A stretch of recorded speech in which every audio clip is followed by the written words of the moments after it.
Today's guest is John from Male Victims of Female Narcissists. We've done we've done it. Yeah, one, maybe two lives before. There he is. And it was super cool. Person just a couple weeks ago. We're both East Coast, but we got to meet on the West Coast. Thank you, Padita Jafari Law and Mediation for the beautiful party. There you are. There I am. It's so good. Now it's different because we've met each other in person, and what a wonderful time. And Padita, we really need to just give her a shout out. You're right for giving us just a wonderful time and a great book signing, and that was amazing. It was. It wasn't even just that. It was a beautiful place, but the energy there, wasn't it like such awesome energy? It really was. It was good to meet so many different people, some who'd been following, I'm sure, on your profile and on mine for so many years and have gotten encouragement and help. And it was, honestly, it's just a beautiful experience. So I'm so glad we got to meet in person. I was a little afraid at first because I thought, oftentimes narcissists pose as victims. And I thought, my little radar was up, and the most beautiful thing was I really felt like everybody was genuine and who they really are. That was amazing. Yeah. I thought you were going to say that it was scary because sometimes you seem like you click with someone online and then you meet them and it's like, what if I don't like them? And then everything is ruined. Yeah, it's like online speed dating. Right, exactly. I thought, what if the chemistry is not there? But it was. Yeah, it was. And it was so good to be together. I hope we get more opportunities like that. And so wonderful to meet Chris. Just incredible. Yeah. Same with you. Same with your friend. Wonderful dinner. Thank you. I'm sure everyone watching is like, enough. Let's get to it. Probably. Narcissists and gift giving. So it was like when you saw that, you're like, oh my gosh, we got to talk about that. So you must have some pretty wild experiences with that, as do I. Yes. Okay. But before we even start, John, why don't you first introduce yourself? And let me just say, I put it in our captions, but your handle, Male Victims of Female Narcissists, I think people assume, oh, it's all men.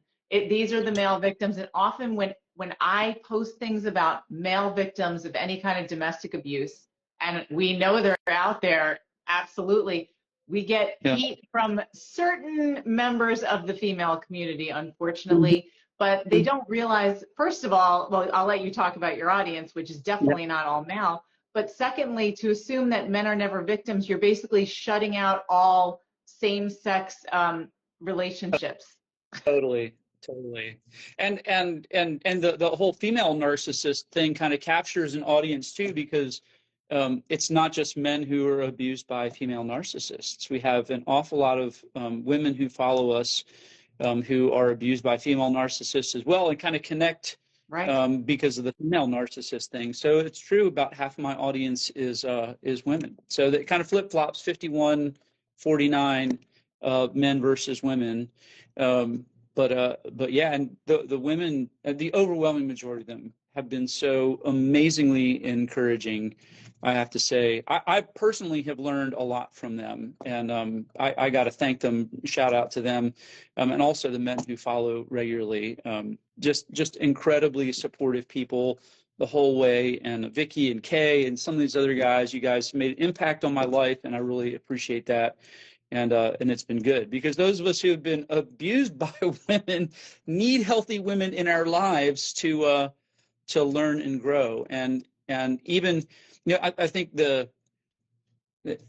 circling back to the gathering, this is kind of the first time for me where I've really had a digital relationship that's become real. Usually it's the other way around, right? And it really is possible to have meaningful relationship online that can help you. So I want to something you said I don't want to forget, and I also want to find something to write with. I usually have pens all around me, and now where's my got it. Okay.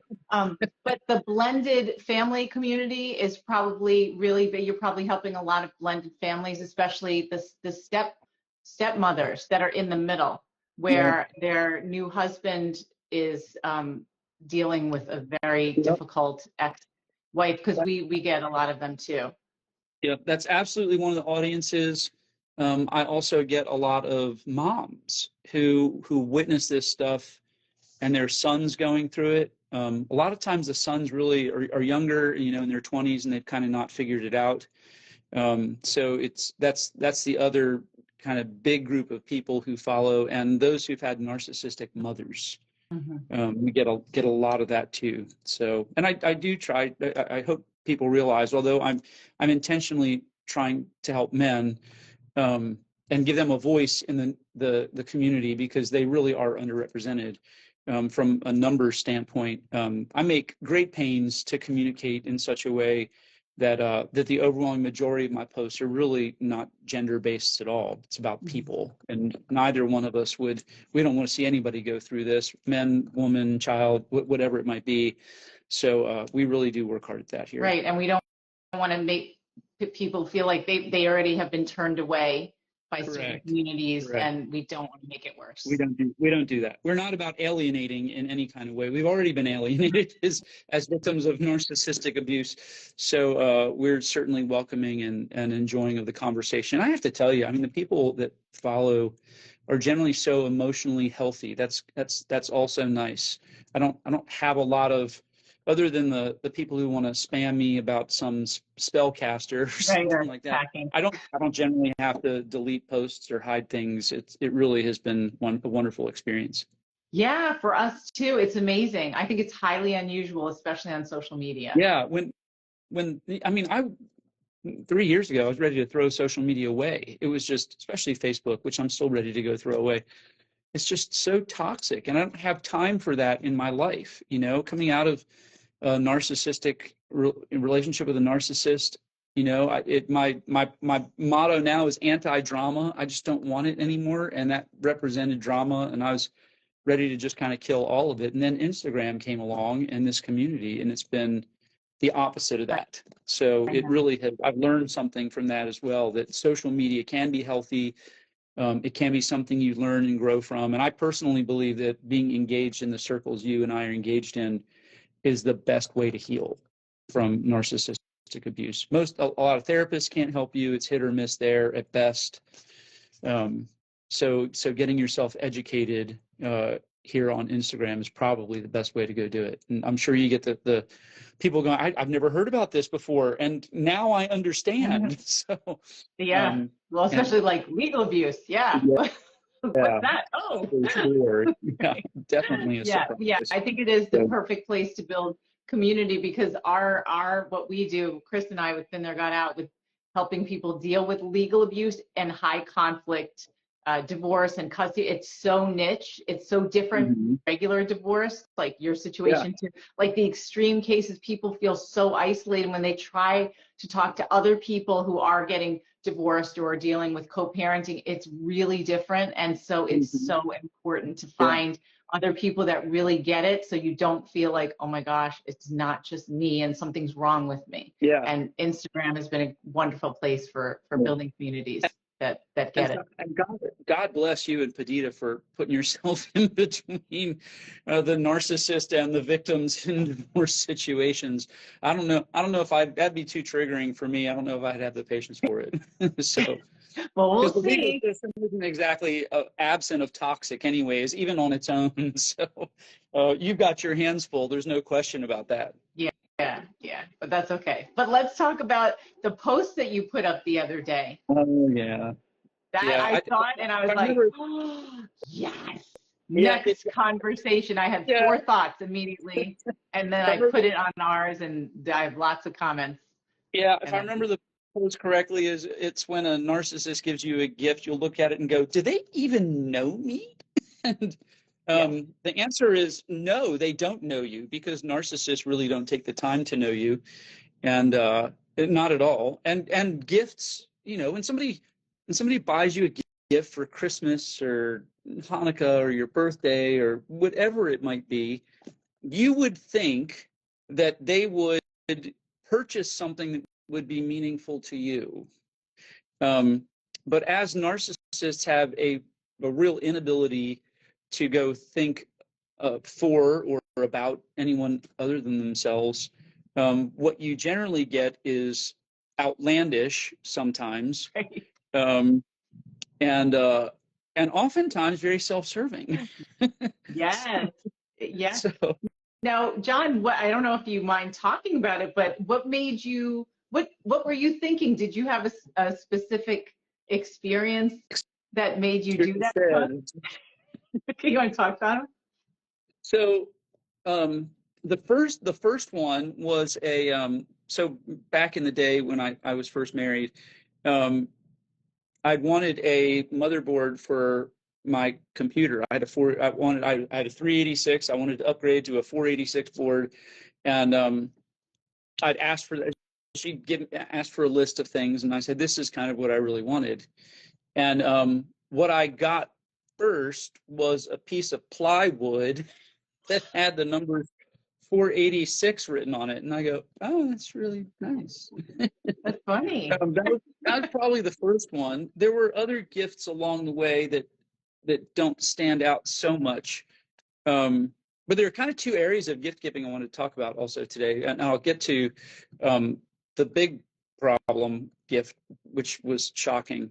There were also issues with my ability to go give gifts to my kids with her around. Oh, okay. And trying to manipulate that as well. So that'll be fun conversation too. Yeah. But so just prior to Christmas one year, maybe early December, probably about 10 or 12 years ago, I just started my small business. Didn't have a lot of money at the time, and we did a date night at Sonic every Thursday night, and the conversation came up about Christmas gifts, and I said, you know what? Look, we don't have a lot of cash this year. Why don't we spend the money on the kids and not spend money on ourselves? And let's just do it that way. And it's not really. I don't need anything, so let's avoid the gift giving thing between us. Make it a great Christmas for the kids, and not give gifts. She said, no, I really want to give you a gift. And I said, okay. She said, well, what do you want? And I started, all right, well, what are you planning on? What kind of money are we talking about? She said, well, about $100 or so, maybe 125. And I said, okay, I've got an idea. I said, I was down at the motorcycle shop, and she knew the guy who owned the shop, as did I, by the way.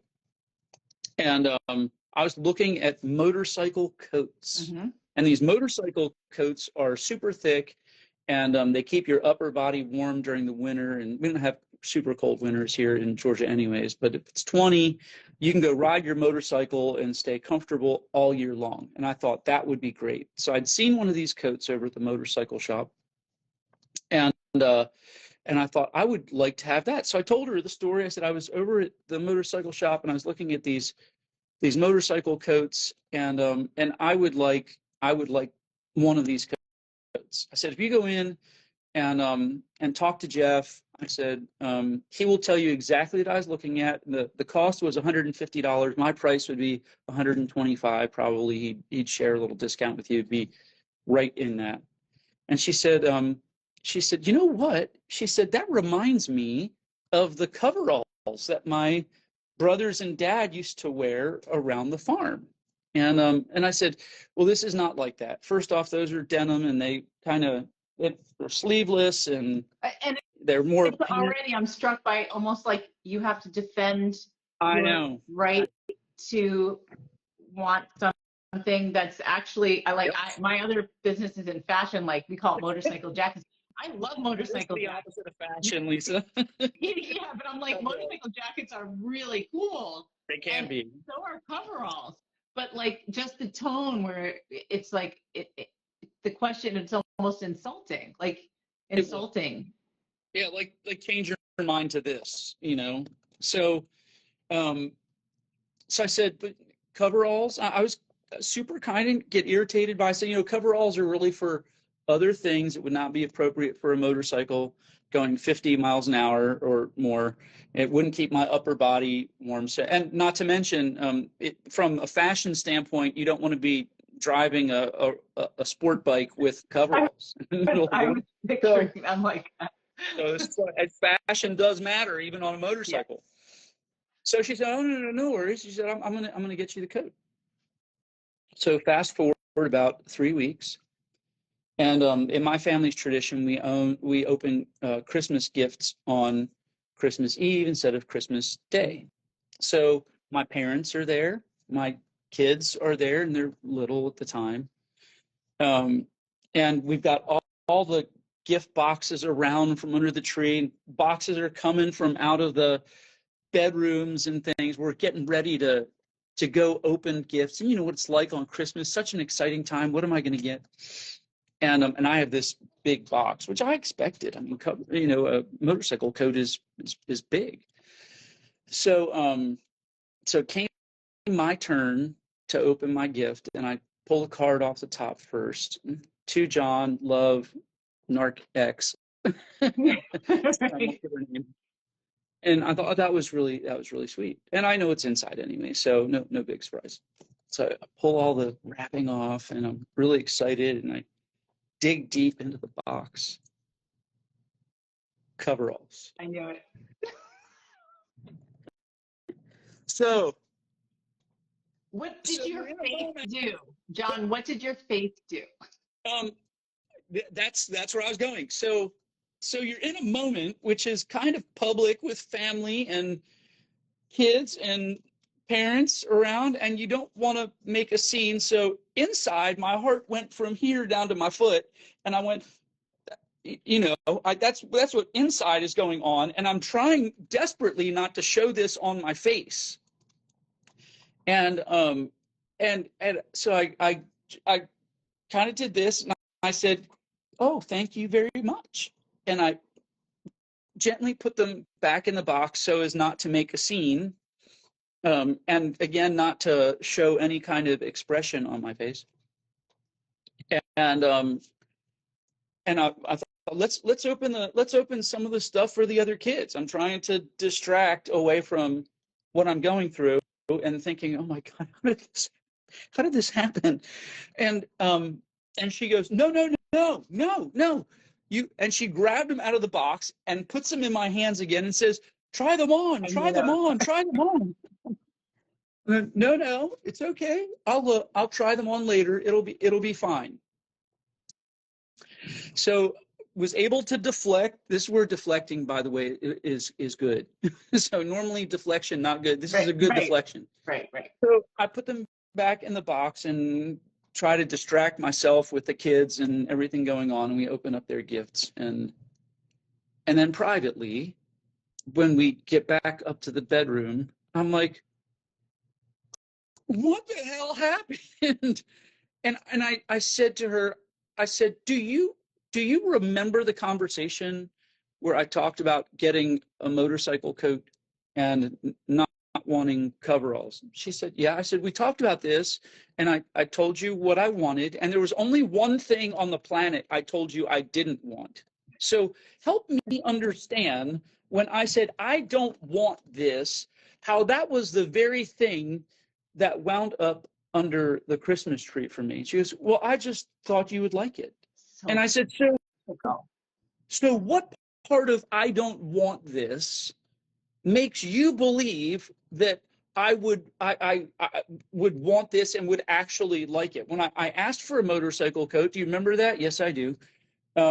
So help me understand here how we got from A to Z, because I don't understand. When I tell you I don't want something, and I only gave you one thing on the planet that I didn't want, and that was the thing wrapped up for me, I just don't get it. And what I got back was really silence. I don't know how I did that. I don't know how my head went from here to there. I thought this just might be something you liked, and and I guess this was a mistake, but not really a big one, and just lots of excuses. And she absolutely 100% could not explain it. I can explain. Because number one, you don't matter. Your feelings Totally true. don't matter. What And number I want two, it's fun for her. That's fun. It's fun to do something which knocks you off a bit. You know? Yeah, yeah. It's entertaining. They'll never admit it, but that's the thing. And we drive ourselves crazy being like, how could somebody who loves me and cares about me do something like this? And it's, you know, the card is what actually hurt the worst, almost, because I've got this really nice Christmas card attached, telling me how wonderful I am and love my ex, and to go from there in this neat card to this over here. Talk about cognitive dissonance. It's like your head just does. I just don't know. In the moment, you just don't know what to do with that kind of stuff, and all you can do is try to not show it on your face in that moment, because you don't want to involve anybody else in that chaos. My kids didn't ask for that. My parents didn't ask for that. So, and if you emote in a situation like that, then also you become the crazy one, and you're the one who's ruined Christmas for everybody else. Well, so that brings me to some of the comments that we got about how if you don't fawn over how amazing the gift is, even when they know you didn't want it, then you're ungrateful. Absolutely true. Absolutely true. And not only that, but is it gaslighting? Yeah, it really kind of is a form of gaslighting, I think. You know, they present this thing. Cherie asked, is it gaslighting? It kind of is. They present this thing like it's what you want, right? Like in this fictitious world, even though you were really clear and saying, I don't want this. And then you're kind of supposed to respond as though this is the greatest thing since the invention of the wheel. And it's not. In fact, it's a really painful moment. Interestingly enough, the gift story kind of takes one other turn. So fast forward about 3 years, and I was in a bad place, and I really do believe God directed me to a therapist. I sell marketing in my day job, and I wound up with this therapist that needed some marketing. So I went and had this consultation and talked to this very sweet therapist, and I asked her what her specialties were, and she said, "Oh, well, I help people who are victims of narcissistic abuse." Wow. And I was hard to find. Wow. Yeah, absolutely. I thought this in the general world, not where we are. Right. So, and this is 6 years ago, maybe, probably even fewer, back then. So I was shocked I'd found somebody like this, and I just exhausted all my other resources with therapists and counselors and things like that. So I was low. And after the conversation I had with her about purchasing some of my services, I said to her, "Can I transition our conversation?" I said, "I'm sure you probably work with more women than men." She goes, "Oh no, I actually work with 80% of my people. My clients are men, and only 20% are women." And she said, I personally think that narcissistic abuse is epidemic among women." That was her opinion. So I said, I'm in the middle of this. And that dear, sweet woman grabbed a ledger pad and a pen and started to take notes and just listened to me bleed for 2 hours, which I wasn't expecting. I was expecting her to go, "Hey, well, let's follow up with an appointment." No, she goes, "No, you're gonna talk, and we're gonna talk this through right there." It was such a gift to me. She was amazing, and I insisted on paying her for it. She refused, and I put a couple $100 in her hands anyways. I'd happen to have some cash on me, and I saw her for 3 months. My narcissist ex discovered that I was seeing her and trying to get well myself, and was livid, just livid that I had seen a therapist without her. So I said, "You're welcome to come along." And she started to come along. And one of the things we wanted to address was the motorcycle. I wanted to address the motorcycle code. So she asked my ex, she said, so tell me, John says that you seem to kind of do one thing, say one thing, and do another pretty consistently. Can you think of a scenario where you might have done that? And she goes, well, you know, I can't think of anything. And she looks across the couch at me and she says, can you? And I'm like, yeah, I can. So I said, why don't you tell her the motorcycle coat story? So she goes, okay. And she told it, of course, without without being culpable of anything, really. Mm-hmm. So I said, so what you're telling me, I said, you've never really explained this.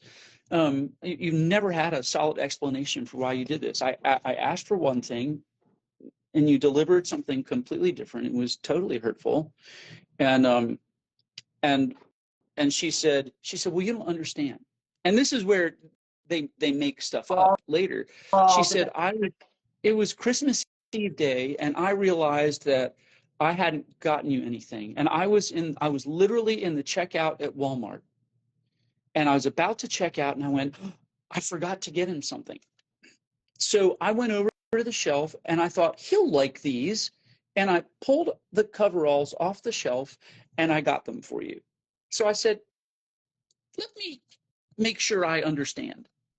I told you I wanted a motorcycle coat. Yes.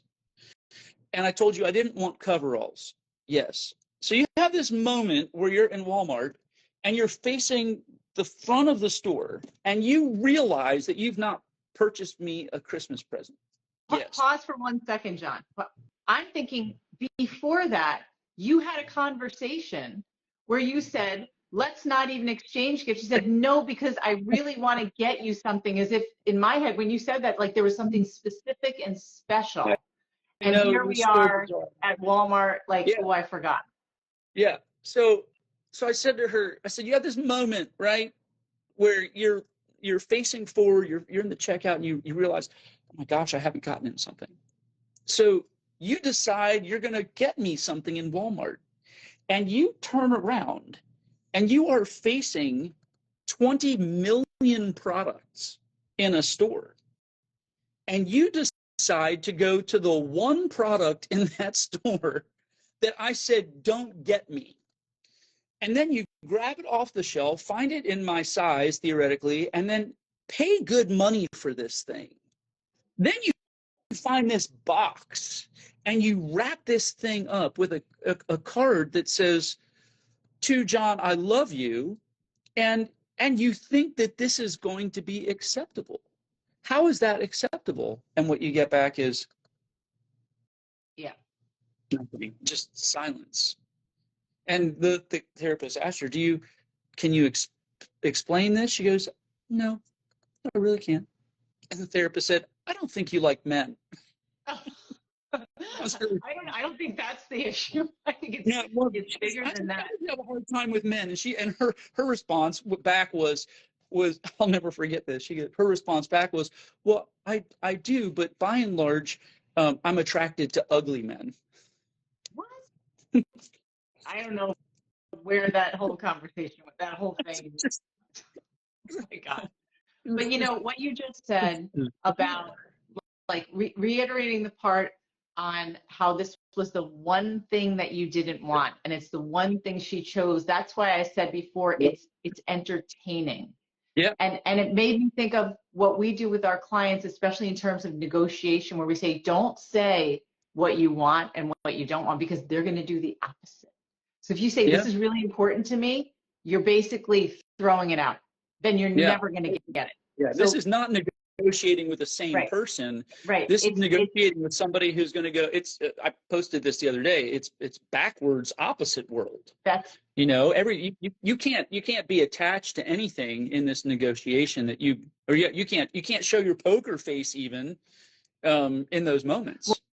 Well, I mean, one of the things we deal with our clients all the time is negotiation and mediation and preparing. And we talk about how, because many of our clients have lawyers, we'll say many lawyers are trained in logic and being rational. And so most people in this normal world will approach something to say, let's figure out a compromise. Let you get something, you get something. Let's work it out rationally so that it's fair. But when you're negotiating with someone who's got a mental illness like a personality disorder, or who's just abusive, you can't approach it with logic. Right. You have to strategize completely differently. Mm-hmm. And often we project our own values onto that other person. And that's what makes it so bizarre, is like, Right. I love you, so I'm going to get you something that you want. But they do the opposite. They don't love you. So they'll do something that you hate. The implication is, in that moment, we can work on this. We can negotiate this. Negotiation in that moment is team. We're saying, all right, let's come together as a team and make this fair. One, they have no sense of fair. Right. They don't know you well. They don't know your likes. They don't know your dislikes, and the wants that they do know about you are going to be used against you. And narcissists just don't do team. If they did team, you'd stay married. Right. So to put them in that situation and expect that from them, when, and I understand there are people who are normal and healthy where things kind of don't work out or go upside down in a situation like that. And they are probably able to negotiate what they want together without it being this, because again, there's even though we're divorcing, there's a concern and a love for the other person where I don't want to see them suffer. And I certainly approached my divorce that way. I didn't want to see her suffer. In fact, I went so far as to work out our budgets and what things would cost and try to come up with an equitable financial solution. But ultimately, and for me in the divorce, it was, okay, I have to figure out what she wants most, and I'm going to leverage that to get what I need. And that's the way I kind of had to approach it. But you're right. I mean, from, the gift giving thing connects. It's they just don't have your best interests at heart at any point in time. And it's kind of like, what's the right word?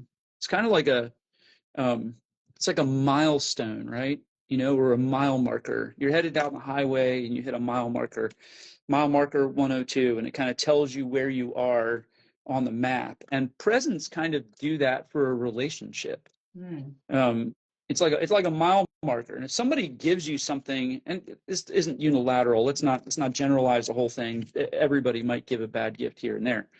But if you consistently at each of these mile markers get a gift that just doesn't represent you, or worse yet, I have people tell me all the time, in fact, some of the posts on this particular thread, they would get stuff that the narcissist needed also, right? In my notes, so many people put that when I reposted your post. Yeah. So many people, they wrote things like, their first thought was, what's the payback?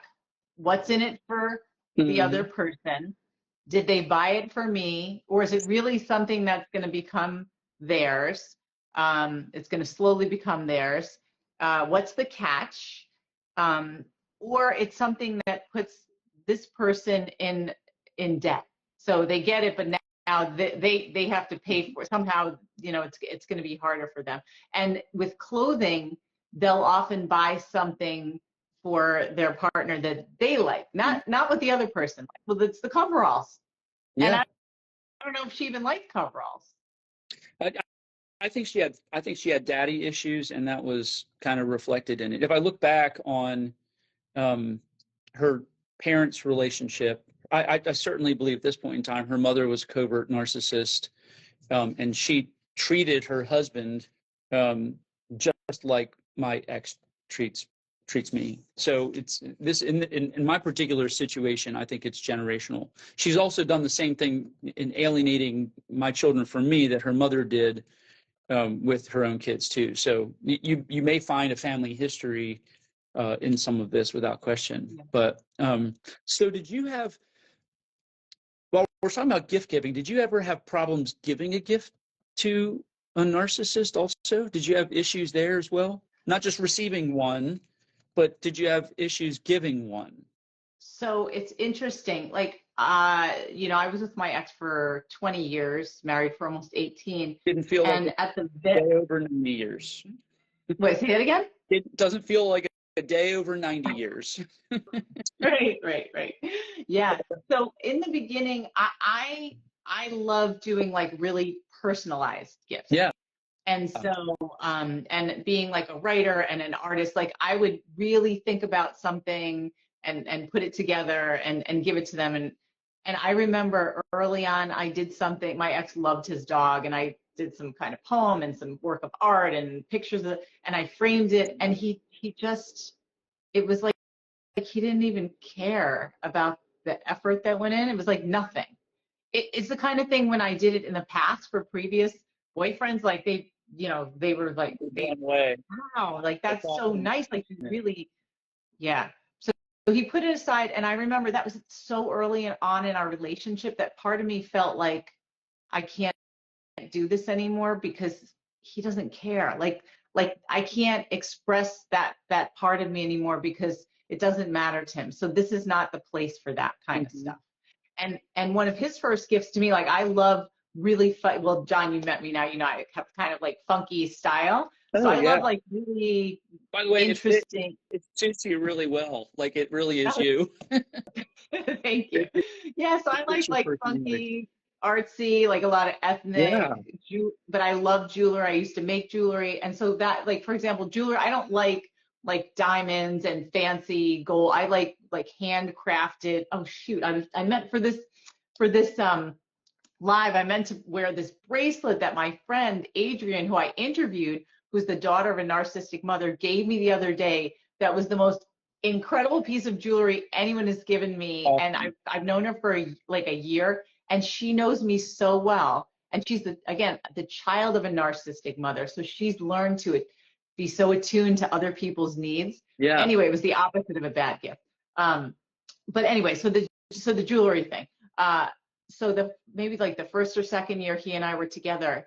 Now I have to say I love thrift shops. He got me a pair of earrings in a thrift shop. We'll go next time we see each other. We'll find one. Yeah. I'm there. and there's really cool stuff you can find in thrift shops, and that's like what I do for a lot of my business.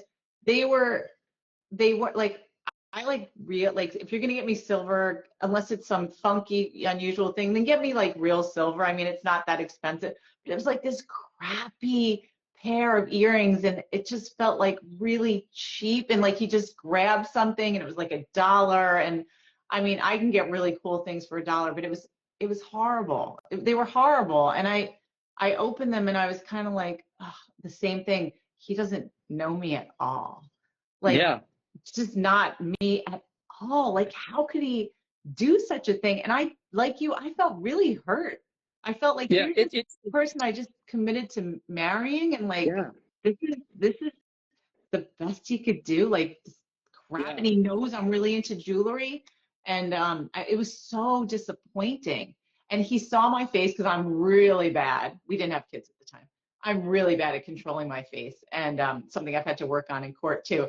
But he could see that I was upset, and he goes, "You know what? If that's how you're gonna be, I'm not going to get you anything because you're just ungrateful and you're such a princess, Lisa." And that was it. No more presents after that. Wow. So for all the other years, there were no presents. And then it was kind of like, okay. And in my head, I'm like, and he didn't appreciate what I gave him either. So fine, no presents. So we didn't do presents ever. And it was like, okay, the present's going to be, we'll go out for our birthdays. And the thing would be like, we'd make each other a card. And I found a card just the other day in the closet that he'd make a card, and then the kids would sign it too. And the card, my kids were really little, and like at the bottom of the card, my kids were scribbling like, "You're the best mom, love you, mommy." And at the top, he was like, "Happy birthday, Lisa. Let's make sure we move the furniture so that the guy working on and it was a paragraph about house construction." Oh, and my God. Wow. Don't forget to pay the utility bill. On the birthday card, the homemade birthday card, the paragraph was like, happy birthday construction, like we need to do this so they could get this room done first. And then underneath the kids like, love you. You didn't even write love you, like nothing. Wow. Wow. You know, I hadn't connected the dots on this when you were saying that. I actually thought of another story that was a big deal. This was really big. So for my 50th birthday, she kind of indicated she was going to throw me a party. Uh-huh. So I thought, 50 is that's a milestone, right? This isn't just have a couple of people over the house. Yeah. So I thought there was something significant really going on for my birthday. So we had, maybe it was on my birthday, or maybe it was the day before. I'm involved in some car clubs. I have old cars, and we'd had our first new club event over at the Sonic. For those of you who don't have Sonic around you, it's a fast food restaurant that happens to be outside. And instead of actually inviting my friends, my closest friends to this event, she called one of the guys who was in the club who was one of my closest friends, and he was in his mid-70s and walked with a cane and had a heart pump, and he was not in good health. And while I knew him in the club, he didn't know my circle of friends. So instead of inviting my friends, she asked him to go, this just about incapacitated man, to go invite my friends to the event, which didn't happen. So Why? So And sorry, let me I want to check time, make sure we still have. Why though? Why was he like a liaison? Why didn't she just invite your friends directly? What did she just? No idea. I probably didn't care enough to do it. So we showed up to this event, and I was kind of expecting it to be one thing, and I was in charge of the event, and she kind of hijacked it and turned it into a birthday party for me. So I was surrounded on my 50th birthday with a mess of people that I didn't really know so well.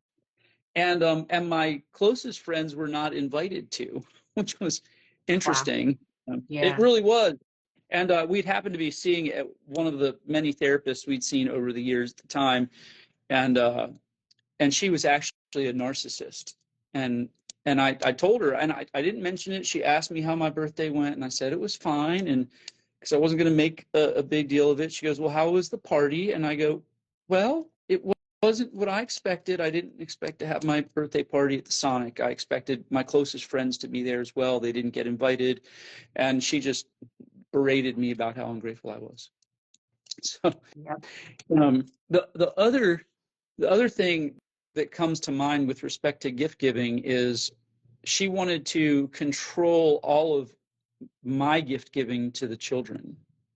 So initially when we were first married, we'd wander around Target or Walmart or something for the kids. And anytime I would pick something out that I knew or thought that the kids would like, oh no, we can't get them that. Oh no, we can't get them that. Hey, I was thinking about this. Oh no, we can't get them that. We're not getting them that. We and eventually in time, excuse me, you just kind of wear down and you're like, well, I'm not even going to be involved in that anymore, because you just get tired of being shot down all the time. So she actually kind of tried to manipulate me with respect to gift giving for the children. I ultimately think that was an exercise in parental alienation. So she wanted to make sure that she was the gift giver and that she knows whatever the kids want, and make sure that she was on top of that, and she didn't want me to be a part of that in any kind of way, so later it would become an alienation tactic. This is really interesting because we have a male client. I mean, we have a number of male clients, but there's one in particular, and he was talking about the beginning of the school year and school supplies, buying school supplies, and how his ex always insists on doing it. And this year, and they've been divorced for years now, but this year he said, you know what, I think I would like to do it, or let me at least, I'll do it for one child, and she was just like, you need to tell me what you're going to get. Can we agree to do it? Was like unbelievable. And he said, I just feel like, why should I even bother? Yep. But we pointed out to him, but look at how it's done. It's that you're not even allowed, because he said it feels like an important ritual to be involved with it. It's like if I want to get the special backpack or something, but every year she's just like, no, I have to do everything. And if you're going to do it, then you need to report to me and we have to agree to, like, just to be completely involved in it, so that he couldn't even buy his kids' school supplies. It wasn't even about money at all. Right. It's part of being part of the process. Right. So this is really interesting, Yeah. what you're talking about, because the kids are really little now, but I'm gonna make sure that he watches this live, and I'm gonna bring it up to him. Fascinating. Well, you said something that really triggered a thought that I think we need to address in this. Gifts can be really simple. It can be simple as bringing some roses home for your wife, or doing something, serving them in some kind of way that would be meaningful to them. But ultimately, a good gift is about thoughtfulness for the person receiving. It starts with that. And if you have something that shows you know them, that's where I was going. You recognize them. You know, just something. Yep. Any little thing, like a piece of gum, even their favorite piece of gum. Anything. Yeah. Just something that's like, I know you. I know your style. I know your taste, and I love you. Correct. And if you have a habit of giving good gifts to people, it's really, some of them can be super meaningful. And there's a reason gift giving is a love language, as we call it, right? So so people do understand and perceive love from these things, perhaps in ways and in a way that is really truly significant, you know. So when you have a history of getting really bad gifts, it's not just this is a bad gift or they made a mistake on this one.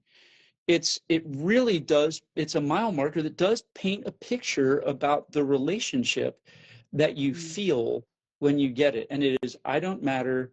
They don't know me. They don't care. And that's why these kinds of things are so hurtful.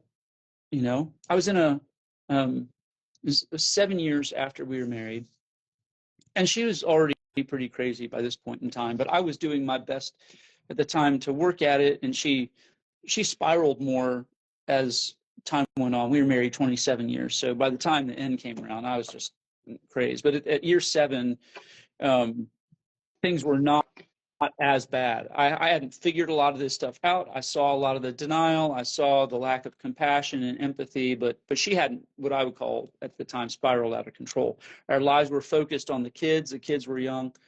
And we went into this little junk shop. You know, it was this little souvenir shop or something in Florida. And I don't even remember what trip it was for. And for whatever reason, we were by ourselves. And I found these little mother of pearl rings that you'd get at a beach souvenir shop, and they were like $1.50 a piece or something like that. And I knew that her ring size was about the same size as my pinky. So I went and I found matching rings, and I got one for her and I got one for me. And I put the one on my finger, and I said to her, I would like for you to have this. I just want you to know 7 years later, I would do it all over again. And she's like, I don't want that piece of junk. And that's like a symbolic thing too. I mean, how that's my point. It is symbolic. It's even if you don't like the damn thing, you have to at least appreciate the sentiment. And there's Padita saying, hi guys, Padita, glad you can make it. But you have to at least respect and appreciate the sentiment, because that's part of the rare thing. That's part of the loving thing that makes gift giving so important. So to reject those kinds of things in the moment, even a little $1.50 thing, when the sentiment is big, what's spoken is big, can be extremely damaging to the relationship. Absolutely. Absolutely. Somebody, we're almost at an hour. I'm like, there's like there's so much more to say. There's so much more to say. We have a client at 1. But somebody just wrote something that I also wanted to touch on, and there had been a comment about it earlier. They said, I've known narcs that give amazing gifts. So another person, I think their name is Lil Red Z124, if I wrote it right and I'm reading my handwriting, had said, it depends on the type of narcissist and the part in the cycle, you know, of the love bombing, devaluation, and discard.